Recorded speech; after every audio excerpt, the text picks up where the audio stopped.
Hello civil engineers, this is our first series और इस series का नाम है complete project site execution of civil interior and MEP works. इस series में हमने स्ट्रक्चर के फाउंडेशन से लेकर एक कंस्ट्रक्शन प्रोजेक्ट को कंप्लीट कराने तक की सारी एक्टिविटीज़ के एपिसोड्स तैयार किए हैं। फाउंडेशन से लेकर structure layout, concrete, reinforcement works, water proofing, brick work, block work, plastering और जो भी हमारे आइटम सिविल वर्क में यूज़ होते हैं। सिविल के साथ इसमें फिनिशिंग और इंटीरियर वर्क्स की सारी डिटेल्स आपको इन एपिसोड में मिलेगी, जैसे कि flooring, tile, marble, granite, vinyl, wooden, pavers का सारा काम। उसके अलावा सीलिंग्स का सारा काम, POP fall ceiling, gypsum fall ceiling, grade PVC ceilings. उसके बाद वॉल पेंटिंग, पॉलिशिंग, टेक्सचर में यूज होने वाले सारे पेंट्स और टेक्सचर की सारी डिटेल, कमर्शियल और रेजिडेंशियल बिल्डिंग में यूज होने वाले wallpapers, partition work, gypsum board, plywood, door, windows, एवर्स, railing, modular kitchen, wardrobe, vanity. Civil और फिनिशिंग वर्क्स के साथ आपको प्लम्बिंग और सीवर वर्क्स का भी सारा काम सीखने को मिलेगा। इंस्टॉलेशंस बनाई जाती है और कैसे ड्राइंग्स को अंडरस्टैंड करके as per drawing and as per our IS code site पर काम किए जाते हैं। ये सारी इंफॉर्मेशन और डाटा हमने आपको एक सिंगल सीरीज के एपिसोड्स में कंपाइल करके दिया है। सिविल वर्क्स के साथ फिनिशिंग और इंटीरियर का काम जैसे कैसे कराया जाता है, इस सीरीज के एपिसोड में हमने सिविल, फिनिशिंग, इंटीरियर्स और प्लम्बिंग के सारे आइटम्स की डिटेल एनालिसिस आपको प्रोवाइड किए, जिसमें हर आइटम की स्पेसिफिकेशन, उसको साइट पर कैसे इंस्टॉल किया जाता है, आइटम को इंस्टॉल करने में मटेरियल कितना लगेगा, लेबर कितनी लगेगी और क्या क्या टूल्स और मशीन हमारी यूज होने वाली है, क्वालिटी मेंटेन और साइट पर वर्क एग्जीक्यूशन करने के लिए हर आइटम की चेकलिस्ट आपको एपिसोड के साथ प्रोवाइड की है, ताकि आपको पहले से वर्क आइटम की सारी बारीकियों का पता हो। ये series site engineer, supervisor, plumbers, carpenter और कंस्ट्रक्शन और इंटीरियर्स में काम करने वाले सभी सिविल इंजीनियर्स और कॉन्ट्रैक्टर्स के लिए है। इस सीरीज में हमने अप्रॉक्स 60 वीडियोस तैयार किए हैं, मटेरियल की मैन्युफैक्चरिंग से लेकर स्पेसिफिकेशन, मटेरियल कंजप्शन और साइट पर इंस्टॉल कराने तक का आइटम्स के एपिसोड को स्टेप बाय स्टेप कंपाइल करके हमने ये पूरी सीरीज तैयार की है। इस सीरीज को तैयार करने में दोस्तों बहुत मेहनत और टाइम लगा है, so we request you to please give your precious and genuine remarks on our series and please don't forget to hit like and subscribe button. So we are going to start our first episode, and that is the designing concept criteria of the construction project, reading and understanding of the structure, finishing and MEP drawings, मतलब reading and understanding of all types of drawings। तो इस episodes में हम समझेंगे कैसे project को design किया जाता है, उसकी आर्किटेक्चरल डिज़ाइन ड्राइंग्स कैसे जनरेट की जाती हैं, आर्किटेक्चरल ड्राइंग फाइनल होने के बाद कैसे उस ड्राइंग पर स्ट्रक्चर डिज़ाइन की ड्राइंग जनरेट होती है और कैसे ड्राइंग को देखकर साइट पर लेआउट और इंस्टॉलेशन वर्क्स किए जाते हैं।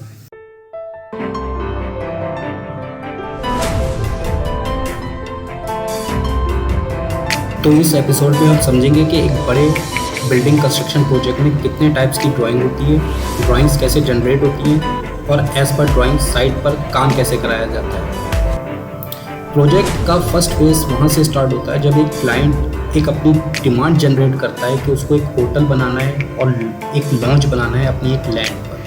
तो सबसे पहले जो काम होता है डिमांड के बाद वो होता है लैंड एक्विजिशन का काम। सबसे पहले लैंड के जो भी डॉक्यूमेंट्स होते हैं वो प्रिपेयर करने पड़ते हैं, फाइनल लैंड एक्विजिशन का काम फाइनल करना पड़ता है। लैंड एक्विजिशन का काम एक बार फाइनल हो जाता है, ज़मीन के जो डॉक्यूमेंट्स होते हैं वो क्लाइंट के पास आ जाते हैं, देन उसके बाद जो क्लाइंट की मैनेजमेंट होती है वो काम करती है। पहले वो अपने आर्किटेक्ट को हायर करने का प्लान करते हैं और उसके बाद जब वो आर्किटेक्ट को हायर कर लेते हैं तो आर्किटेक्ट जो है वो स्टार्ट करता है उस अपने प्लॉट, पहले जो हमारी लैंड होती है उसको प्लॉट एरिया में स्पेस प्लान करता है, कितने फ्लोर्स होंगे उस पूरे प्लॉट में, कितने ऑक्यूपेंसी होंगी, रिक्वायरमेंट कितनी होगी, कितने फ्लैट चाहिए होंगे। तो ये सारा चीज़ वो एक अपनी ड्राइंग पर मार्कअप कर लेता है। सबसे पहले आर्किटेक्ट जो काम स्टार्ट करता है वो स्टार्ट करता है स्पेस प्लानिंग। तो स्पेस प्लानिंग जब वो आर्किटेक्ट स्टार्ट करता है, स्पेस प्लानिंग करने के बाद वो अपनी सारी स्पेस निकालता है। उसके बाद उसको पता चलता है, जब वो स्पेस प्लानिंग कर लेता है तब उसको पता चलता है कि कितने फ्लैट्स निकल के आएंगे और किस टाइप का पूरा एक प्लान तैयार होगा। तो जिस हिसाब से आर्किटेक्ट जब वो फाइनल करता है पूरी स्पेस प्लानिंग के बाद एक प्लान सेट होके आता है। तो जब प्लान सेट होता है तो वो मार्कअप हो जाता है, सारा ड्राइंग्स पे मार्कअप कर लेते हैं प्लान को, और उस प्लान को फाइनल कराते हैं क्लाइंट से। आर्किटेक्ट उस प्लान को क्लाइंट से मीटिंग करेगा और क्लाइंट से बात करेगा कि आपको क्या चाहिए, ये फ्लैट इस जगह पर सही रहेगा या इसको किसी दूसरी जगह पे लाएं, ये इस वाले एरिया में कुछ और चीज़ आनी है, इस टाइप से करके छोटी छोटी चीज़ों को लेके एक आर्किटेक्ट पूरे प्लान सेट करता है।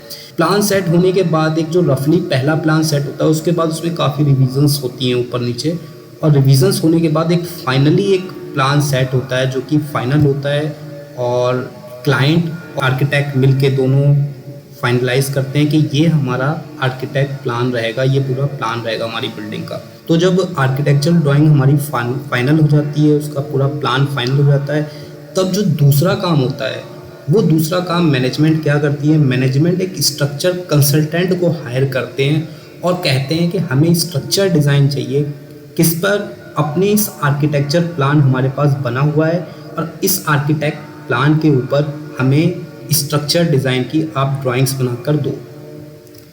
जो स्ट्रक्चर इंजीनियर होता है उसका जो मेन काम होता है वो ये होता है कि सबसे पहले लोडिंग वो देखता है कि पहले प्लॉट पर वो जाता है, प्लॉट पर जाने के बाद वो उसकी सबसे पहले सॉइल टेस्टिंग करता है। सॉइल की टेस्टिंग करने के बाद उसको पता चलता है सॉइल की बेयरिंग कैपेसिटी, और सॉइल की बेयरिंग कैपेसिटी से वो निकालता है कि कौन सा फाउंडेशन इस बिल्डिंग में इंस्टॉल करना है।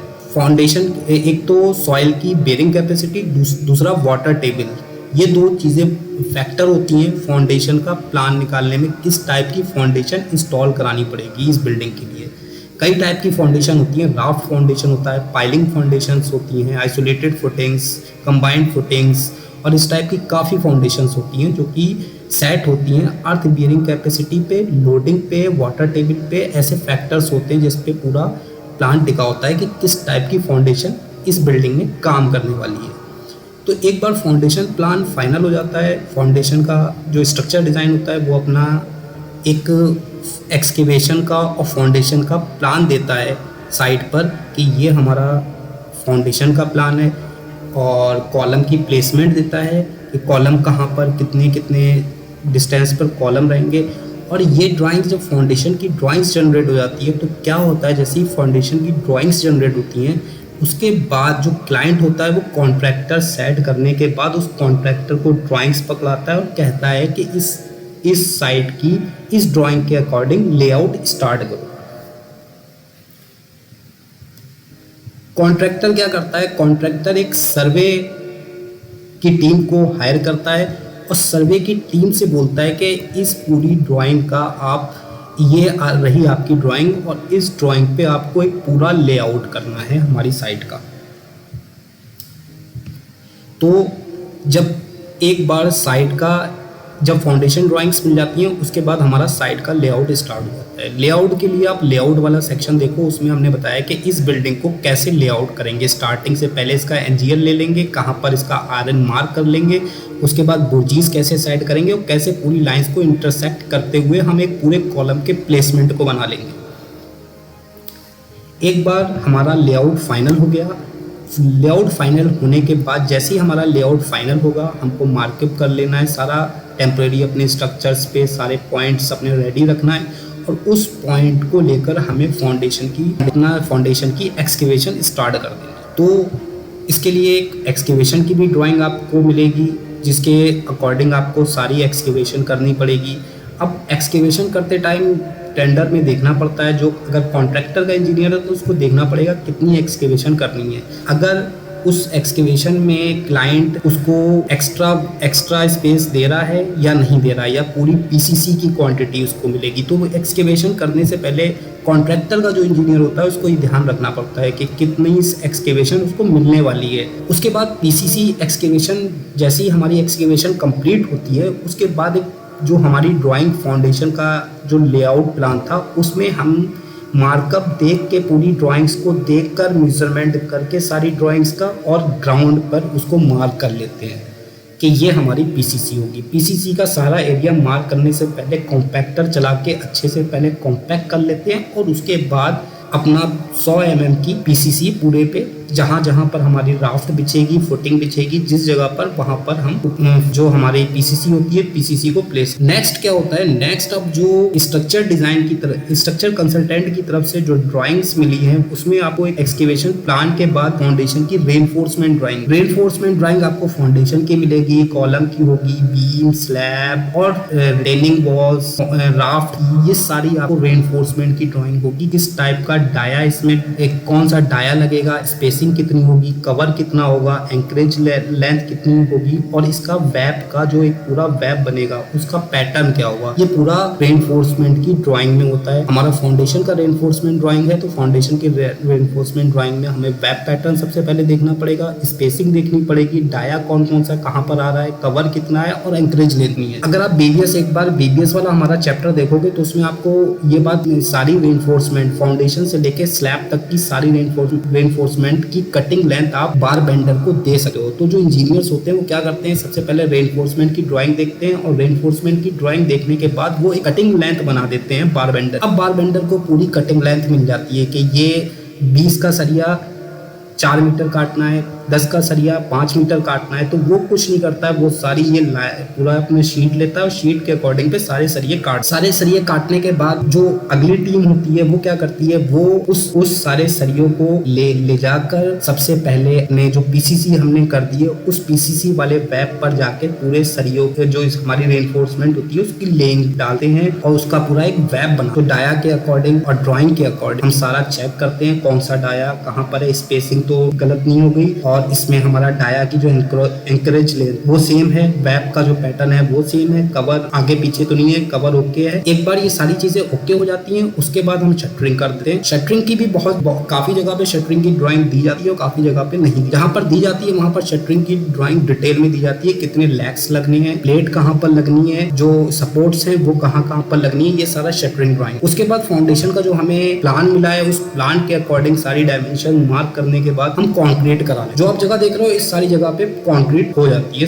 सारा हमारा कंक्रीट इस जगह पे कराने के बाद नेक्स्ट जो हमारा काम आता है वो हमें सबसे पहले ड्राइंग पकड़नी पड़ती है जो हमें स्ट्रक्चर कंसल्टेंट्स की तरफ से फाउंडेशन के बाद मिलती है, वो है हमारा कॉलम प्लेस। इसमें कॉलम प्लेसमेंट में आपके पास सारे कॉलम्स की लेंथ होगी, 200 बाई 300 का कॉलम है, 2 फुट बाई 1.5 फुट का कॉलम है, 2 फुट बाई 2 फुट का कॉलम है, 1 फुट बाई 1 फुट का कॉलम है। इस टाइप से सारी ड्राइंग्स कॉलम की प्लेसमेंट की और आपस में उसकी मेजरमेंट कि एक कॉलम दूसरे कॉलम से कितना दूर है। तो ये पूरी प्लेसमेंट की जब हमें ड्राइंग मिलती है तो हम क्या करते हैं, इस ड्राइंग के अकॉर्डिंग अपने रिंग सेट कर लेते हैं, कहाँ कहाँ पर रिंग लगेंगे, डाया कहाँ इसमें देखना होता है, डाया कौन सा कहाँ पर लग रहा है, जो हमारे वर्टिकल बार्स हैं उसमें डाया कितना लग रहा है, जो हमारी रिंग्स हैं उसमें डाया कितना है, कटिंग बार हमें उसको बना के देनी पड़ती है। और नेक्स्ट जो ओवरलैप, मतलब कॉलम का ये होता है कि कॉलम पे 2 सरिये एक जगह पर ओवरलैप नहीं करना चाहिए, तो इसके लिए हम अलग अलग तरीके से काटते हैं। एक 4 मीटर का काटा, एक 6 मीटर का, या एक 5 फुट का काटा, एक 6 फुट का काटा, तो इस तरीके से आपस में ओवरलैप नहीं। नेक्स्ट ड्राइंग जो हमें स्ट्रक्चर कंसल्टेंट की तरफ से आती है वो आती है रिटेनिंग वॉल की। अगर कोई रिटेनिंग वॉल होगी, बेसमेंट है या कोई भी स्ट्रक्चर नीचे का है तो उसकी रिटेनिंग वॉल होगी, रिटेनिंग वॉल का सरिया, कंक्रीट, ये स्ट्रक्चर ड्राइंग की तरफ, स्ट्रक्चर कंसल्टेंट की तरफ से ये ड्राइंग। उसके बाद बीम स्लैब की मार्किंग, कितनी बीम रखनी है, बीम डायमेंशंस क्या है, उसका सरिया कितना लगेगा बीम में, उसका पैटर्न क्या होगा,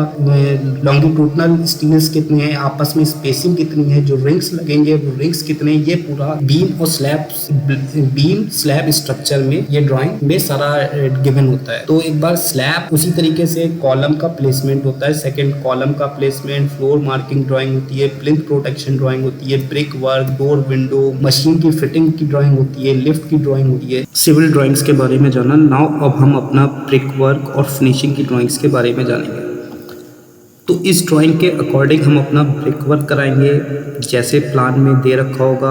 ब्रिक वर्क कराते टाइम 2 चीज़ों का ध्यान रखा जाता है। हमें पहले देखना पड़ता है कि हमारी 220 mm की कौन सी ब्रिक वर्क है और 115 mm की कौन सी ब्रिक है, मतलब 9 इंची की कौन सी ब्रिक वर्क है और 4.5 इंची की कौन सी ब्रिक वर्क है। तो जब हम ये दोनों आइडेंटिफाई कर लेंगे कहाँ पर हमारी 9.5 इंची की ब्रिक वर्क हो रही है और कहाँ पर 4.5 इंची की ब्रिक वर्क हो रही है, तो इस हिसाब से हम अपनी रंगत कराते हैं पहले ब्रिक वर्क की। एक बार हम जैसे हम प्लान पे आप देख रहे हो, इस तरीके से प्लान पर हम पूरा बना के एक बार ग्राउंड पे रंगत करा लेते हैं ब्रिक वर्क की रंगत कराने के बाद हमें क्या चीज़ों का ध्यान रखना पड़ता है। आप एक बार सारी प्ले लिस्ट पे जाओगे, प्ले लिस्ट पे आपको ब्रिक वर्क का सेक्शन मिलेगा। ब्रिक वर्क के सेक्शन में आपको सारा बताया गया है कि कैसे आपको इस टाइप की ड्राइंग दी गई है और बताया गया है कैसे ग्राउंड पर इसका काम कराया गया है। तो दोनों चीज़ें हमारे पास ड्राइंग्स भी है और हमारे पास प्लेलिस्ट भी है जिसमें हमने बताया है कि कैसे इस ड्राइंग के अकॉर्डिंग ग्राउंड पे हमने काम कराया है। तो आपको साइट पर जिस चीज़ का काम कराना है, आप प्लेलिस्ट से एपिसोड का वीडियो उठाओ, वो ड्राइंग देखकर इंस्टॉलेशन करने का सारा मेथड पता चल जाएगा।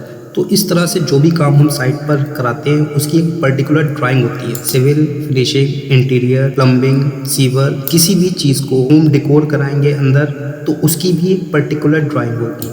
ड्राइंग में क्या क्या चीज़ें होती हैं वो हमने आपको तो पहले हम समझ लेते हैं। तो इस तरह से हम पूरी ड्राइंग पढ़ लेते हैं। ड्राइंग में क्या क्या चीज़ें होती हैं। ड्राइंग्स के अंदर हमें जो देखना होता है, सबसे पहली चीज़ होती है प्लान। प्लान से हमें डायमेंशंस मिल जाती हैं और ये पता चल जाता है कि कहाँ पर किस पोजीशन पर चीज़ उस पर्टिकुलर आइटम को इंस्टॉल कराना है। तो प्लान से हमें सारी डायमेंशन मिल गई और हमें पता चल गया इस पूरी स्पेस में इस जगह की इंस्टॉलेशन होनी है। प्लान के बाद हमें सारी प्लान पे डायमेंशन मिल गई। उसके बाद हमें हाइट नहीं मिलती है। तो हाइट देखने के लिए हमें सेक्शन पे जाना। फिनिशिंग की एलिवेशंस की ड्राइंग होती है। एलिवेशंस की ड्राइंग में पता चल जाता है कि कितनी हाइट होती है। तो हाइट जब भी देखनी है तो हमें सेक्शंस में हाइट मिलेगी। हाइट अगर हमें नहीं पता है तो हमें उसका सेक्शन मंगाना पड़ेगा और सेक्शन की ड्राइंग में हमें हाइट मेंशन होगी कि हमें कितनी हाइट तक वो काम कराना है। उसके बाद ड्राइंग के अंदर होती है नोटिंग्स।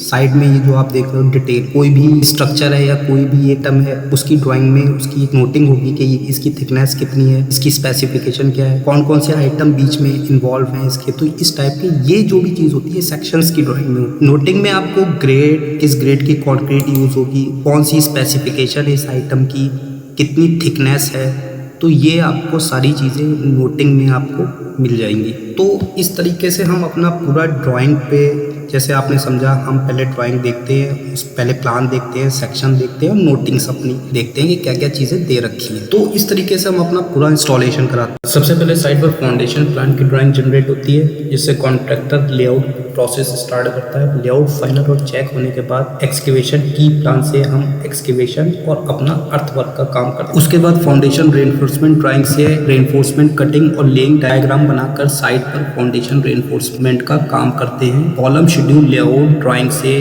कॉलम्स की रेनफोर्समेंट बाइंड करते हैं। उसके बाद फाउंडेशन प्लान और सेक्शन के अकॉर्डिंग कंक्रीट कास्ट करने के बाद साइट पर कॉलम और प्लिंथ बीम ड्राइंग से कॉलम और बीम का सरिया बांधते हैं। प्लान के अकॉर्डिंग हम डायमेंशन मार्क करके कॉलम और बीम कास्ट करते हैं।